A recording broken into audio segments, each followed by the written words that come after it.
Okay mga kalakay, eto na naman tayo. Magbablog tayo ulit ng ating negosyong fried chicken. Ito yung aming luto ngayon, oh. Ayan.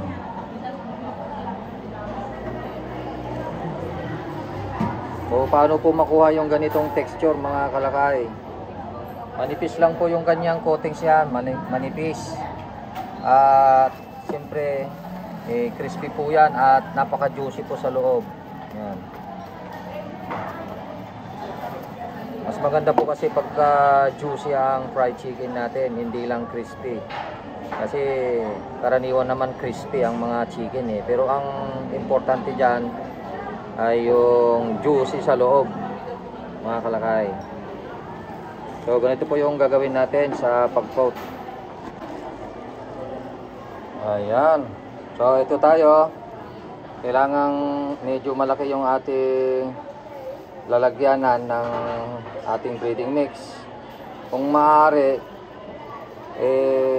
lalong mas malaki pa kaysa dito kung maluwang naman yung space ninyo. Dito kasi medyo masikip ang space namin sa aming pwesto. Kaya ganito kalaki yung aming palanggana ginagamit. Ayan, so single hand lang ito ang aking pag-coat. Pero mas maganda kung double, dalawang kamay ang gagawin ninyo. Pero sa amin okay na yung single eh. Ayan. So ganito lang siya oh.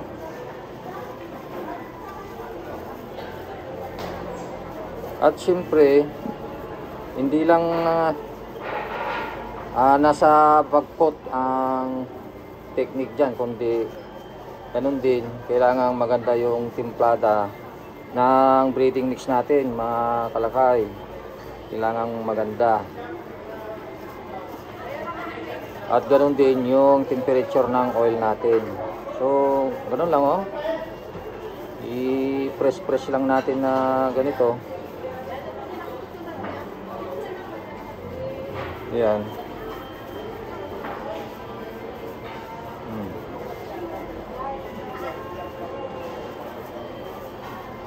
Ayan.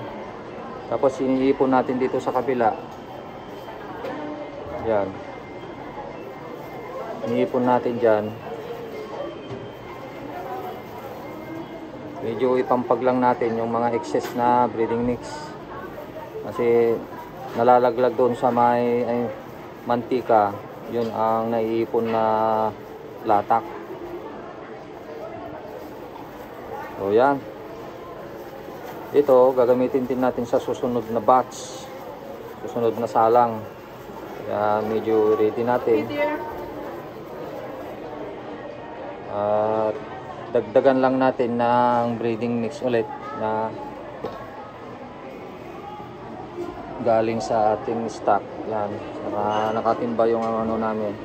So ganito, para i-ready na natin. So yan, ready na naman siya. Halo-halo lang na gano'n. At ito, magsasalang na tayo mga kalakay. So yung mantika natin, yun, palakasin natin yung apoy. Yan, nakaluto na kami ng siguro mga 200 piraso na, kaya ganyan na yung kulay ng mantika natin. Pero at least ay okay pa rin yan mga kalakay. Normal lang yung kulay na ganyan. Ayan na si Kabagat. Kabagat, hawakan mo nga yung camera. Magde-demo tayo. Okay.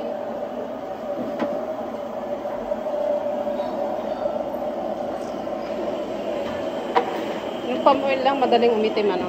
Oo, palm oil yung ating gamit ngayon dahil walang available na coconut. Mga kalakay, ang mahal-mahal kasi ng coconut. At hindi lang yan, shortage ang supply ng coconut. Kaya palm oil, pinagsasagaan natin yung palm oil. Dalawang beses mo lang magagamit pero ano, ganyan na yung kulay niya no?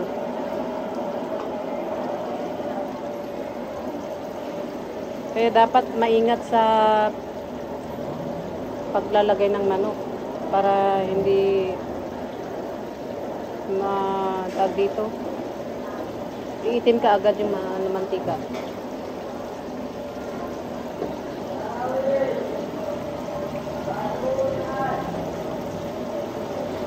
Yun ang nasa pag-control ng apoy yan para hindi masunog.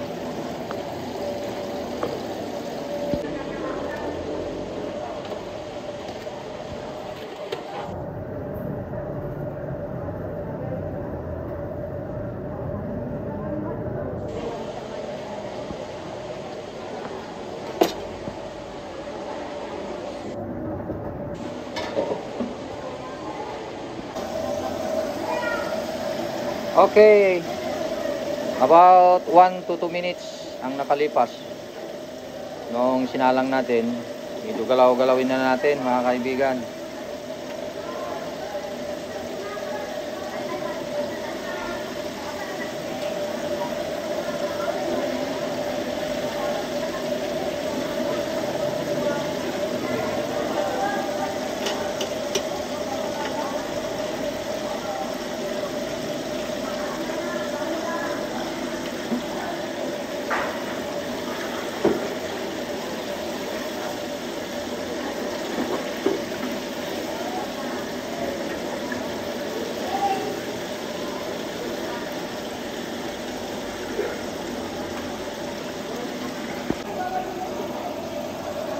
Okay, after 4 to 5 minutes, bawasan na natin yung apoy. Para maganda yung pagkaluto. Para magiging juicy yung sa loob. Mga kalakay, hindi maganda yung pagka-diretsong malakas. Dahil natatanggal yung pagka-juicy niya.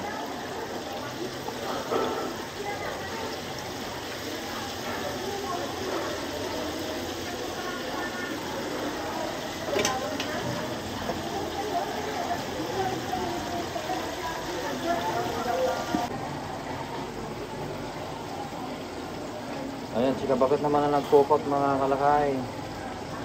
Salitan lang kami, tutulungan talaga.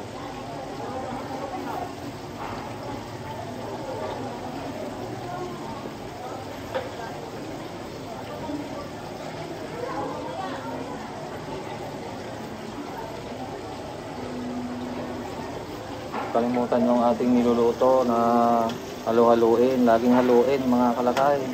Para pantay yung pagkaluto ng mga chicken natin.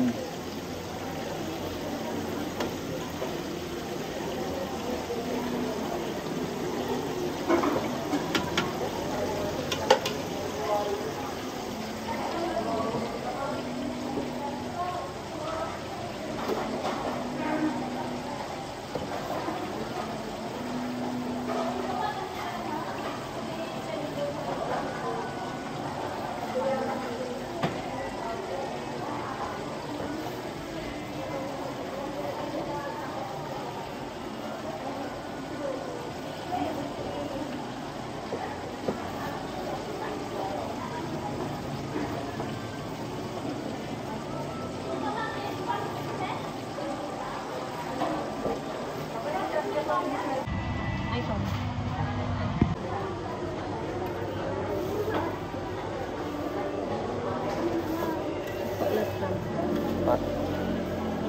Sino naman o kuya? 30, bali 120 amin. Ang ilasa. What? Ano kuya? 120. Dati yung kape mo, malamig na. Thank you.